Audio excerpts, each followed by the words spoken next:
now we've got Treasury Secretary Steven Mnuchin and Mark Meadows, the chief of staff for the president. Let's listen in to the Democratic side, the Republican side, rather. Jobs, and these are critical issues. Despite the fact that we had a very good jobs number this morning, there's still too many people that are out of work at no fault of their own because of this coronavirus. So time is very important. That's why we're here. We have schools that are getting ready to open. We have kids that need to be protected as they go back to school. I've reached out between yesterday and today to several Democrat governors, several mayors to understand what the costs of schools are. I didn't yet call the Republican. I'll call some Republican states, the chief and I, today. We want to make sure that the states have enough money to open the schools safely. I think, as you know, we've allocated what was in the HEROES Act and added a little bit more money. Despite the fact that the Democrats would like more money, we are speaking to the states to make sure that they have enough money. I've also heard from many schools and universities, they're worried about liability. As you know, we think it's very important that we have corona-related liability protection in here. Now, the president would like us to make a deal, but unfortunately, we did not make any progress today. We discussed the same issues. We did come back up. We were requested to have another meeting, and let me just say, to the extent that they are willing to make new proposals, the chief and I will be back here anytime to listen to new proposals. But we have asked them for a specific compromise on state and local and a specific compromise on unemployment. We have not received proposals on that. Let me just say, as I said before, I think there's other areas we have made a lot of progress on. We know we need broadband for kids to be able to access who can't get in. I think we can reach an agreement on that. The speaker just mentioned food. We want to make sure that kids have food. We're not going to agree to long-term policy changes, but the things that they wanted through next year, through January, we've agreed to. So I think there's a lot of areas of compromise. I think if we can reach an agreement on state and local and unemployment, we will reach an overall deal, and if we can't, we can't. Yeah, I think it's interesting just to hear the comments from Senator Schumer and Speaker Pelosi saying that they want a deal when behind closed doors their actions do not indicate the same thing. And as we look at this particular issue, the Secretary is right. We've offered $105 billion for children to attend school. The Democrats said that's not enough. They at $915 billion for state and local.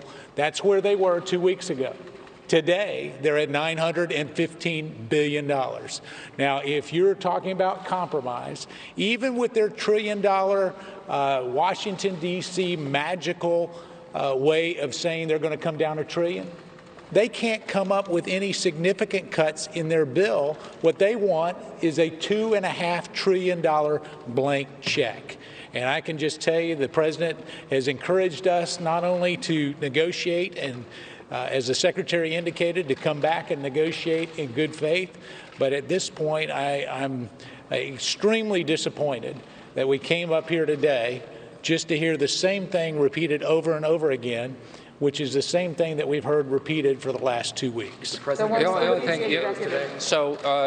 The chief and I will recommend to the president, based upon our lack of activity today, to move forward with some executive orders. Again, we agree with the speaker. This is not the first choice, but people have run out of the enhanced unemployment, so that is something we will recommend an executive order on. And it relates to rental foreclosures. We will recommend a executive order on that, and also student loans. So it's going to take a little bit of time for us to finalize these and process them, but we'll do them as quickly as we can because the president wants action. He realizes, again, despite what was a big pickup in jobs, there's still too many people that are impacted by this. Is there any way you could go on? They said come back to, if you are willing to talk about a $2 trillion, roughly $2 trillion. They didn't say that. I watched it. They said come back with a different offer. They're not at $2 trillion. And She's talking about you guys coming up with $1 trillion. Let me just say, She said, there come are. back if you're willing to do that. Do you think you would be willing at any point to compromise? Again, what I would say is there's both a top-line issue, but there are also policy issues. I think, again, let me just emphasize, I think there are areas where there is broad bipartisan agreement. It doesn't mean that we've finished all those areas, but whether it's the PPP, whether it's other areas, again, on the school issue, we have a broad understanding of what we want to accomplish. We're still going back and forth on some numbers, and we're going to be fact-based. As I said, we're reaching out to states to make sure we have good numbers. But at this point, we're going to recommend to the president that over the weekend we move forward with some executive actions. Would the UI number be 600, or what would it be? What can people expect to again, I think, as you know, we've made a compromise offer on UI as part of the legislation. I think it's a very fair proposal that covers the issues. And again, we have been willing to compromise on UI. We've been willing to compromise on state and local. We understand there are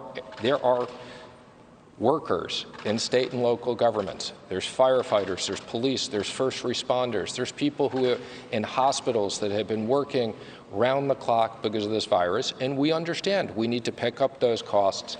So again, it's something we're addressing. Thank you. Yeah, I think probably the other thing that is fair to point out is where we hear this compassionate talk, the enhanced unemployment has expired.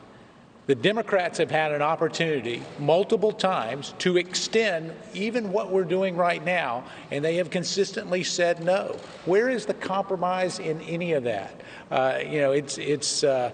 It's important that as we look at this, and the Secretary was right, they've made no offers as it relates to enhanced unemployment, and they've made no offers as it relates to state and local funding. Both of those are still where they were 2 weeks ago. And we are very flexible. If there's areas of agreement that we can agree on, pass legislation, and come back to the areas outside of that, we'll do that. We want to move forward for the American people. It seems, I mean, just listening to what you guys have said for the past 2 weeks and what you're saying now, you've been saying the same thing respectfully. The negotiations have been in the same place they've now been for 2 weeks. There's not going to be a bill at this point. You guys will concede that we're not based on logic that talks are no again, longer I don't want to jump to conclusions. What I will say is you guys have had the same position for 2 weeks now. Let me just say, in all fairness, we have cataloged a lot of issues. So there have been times we've gone through, we understand their area, they understand us. There are areas I am very confident that we can compromise and reach an agreement. But she's not willing, she said that. She is not willing to do a partial deal. Again, I don't want to speculate as to whether there is an agreement or not. We will continue to try to get an agreement that's in the best interest of the people, and that's why we're here. But in the meantime, we're going to take executive orders to try to alleviate some of the pain that people are experiencing. This is not a perfect answer. We'll be the first ones to say that, but it is all that we can do and all the president can do within the confines of his executive power, and we're going to encourage him to do that. Do you anticipate this will go into the CR, or do you anticipate this will roll until next month?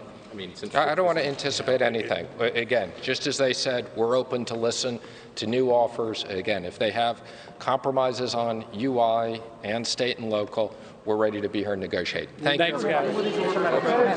What's the